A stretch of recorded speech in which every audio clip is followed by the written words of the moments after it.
Hi everyone, it has been a while. The 2026 PWHL Trade Deadline is now come and gone, so it's time to talk about what went down this year. There was one move that happened a couple weeks prior to the deadline involving Boston and Seattle that I've yet to talk about, and just like 2025, there was one move made on deadline day, this time involving the New York Sirens and Minnesota Frost. Things got started on March 16th when Boston sent Teresa Schaffsal to Seattle for Jesse Eldridge. I remember thinking that this was a huge win for Boston when this occurred, but when you really dive deep into it, both teams fulfilled a different type of need. Boston's got a great team up and down, but almost all of their games were being decided by just one goal, and they also weren't scoring a whole lot. Adding Eldridge to the team adds a higher end scorer to play in the top six, who wasn't going to re sign with Seattle and continue playing behind Hillary Knight.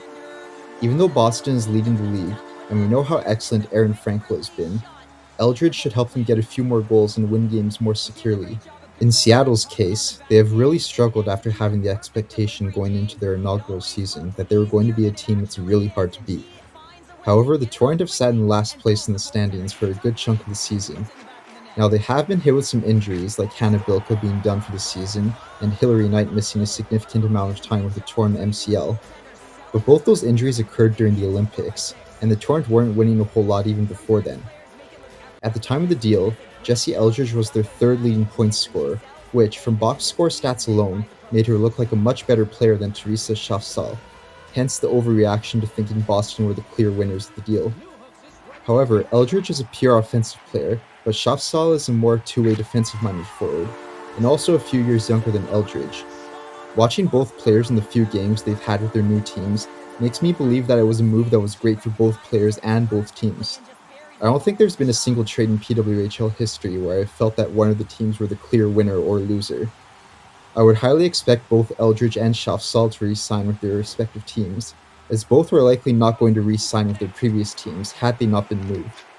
And then we have the deal made on the day of the deadline, which involved the Minnesota Frost sending Czech forward Denisa Krishva to the New York Sirens for defender Jincy Rose.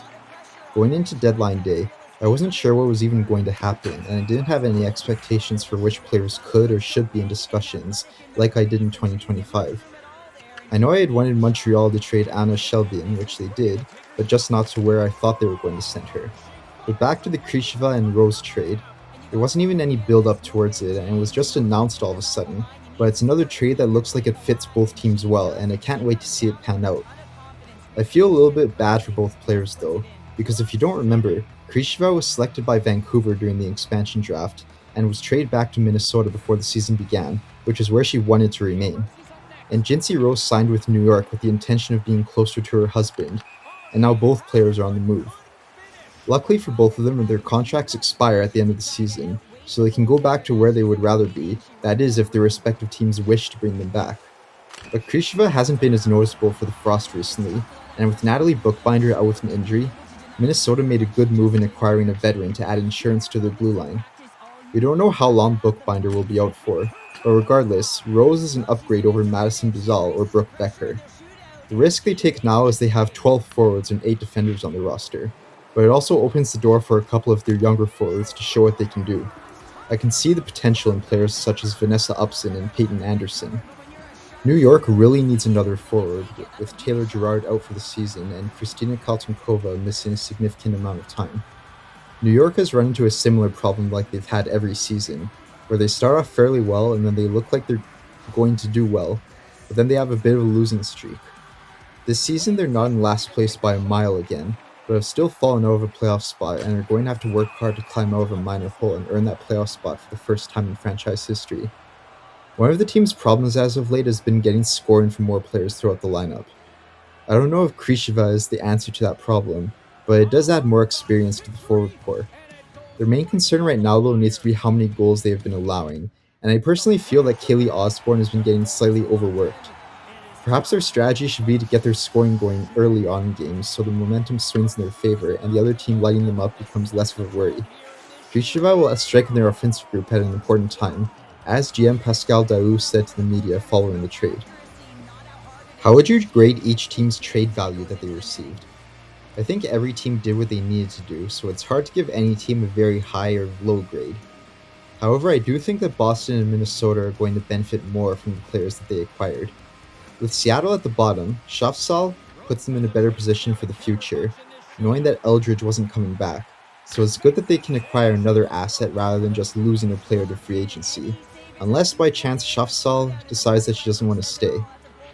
Boston already is very secure about their ability to keep the puck out of their own net, so if they can figure out how to score more goals themselves, they will be unstoppable in the playoffs and win that Welcher Cup.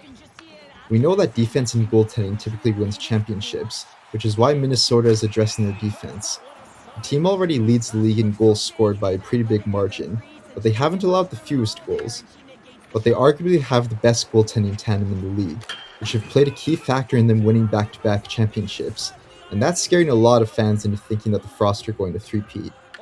My concern is that Rose didn't look her best with Ottawa in the season prior, but she'll receive a smaller role with Minnesota and add more experience to the third pairing.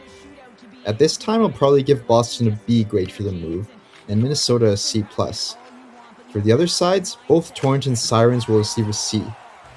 In order for this trade to make sense for the Sirens, they'll either need to make the playoffs this season, or they'll have to be able to re-sign Krishva, because if neither of those things occur, it will be a trade almost for nothing.